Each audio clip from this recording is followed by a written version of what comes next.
Yan, tanong ko, no, anong Filipino film o films ang sa tingin mo dapat nakapasok sa Oscars para sa Best Foreign Film? Sa iyong, kumbaga sa lahat ng mga napanood mo.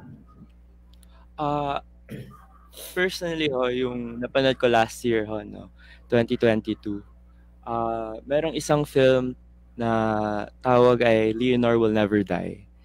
Para siyang very comedy film na tungkol sa isang action grandma. 'Di ba? Grabe talaga yung mga plot points pag Pinoy movie na comedy. So, grandma siya na writer noon ng mga action films tulad mga FPJ, mga Lito Lapid. Tapos, matanda na siya ngayon. Tapos may TV na mahuhulog sa ulo niya. Papasok siya sa loob ng mga screenplays niya, ng mga pelikula niya.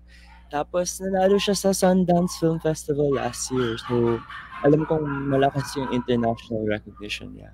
Kaya, ayun, nagustuhan ko siya, early in the year pa lang napanood ko siya. Nagustuhan ko siya. Yung director sa Martica Ramirez Escobar, UP Diliman graduate din siya.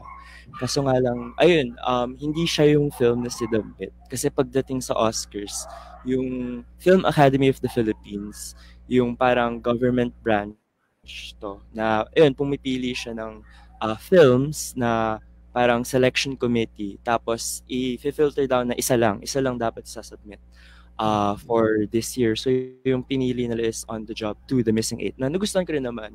Pero ayun, yung On the Job, The Missing 8 kasi naging sikat siya noong 2021. Pero dahil eligible pa rin siya sa 2022, yun yung sinubmit. Pero yun, personally sa akin, gusto ko both. Pero ayun, sana 'di ba kung pwede dalawa isubmit pero isa lang submit eh. Yes. Pero Ryan,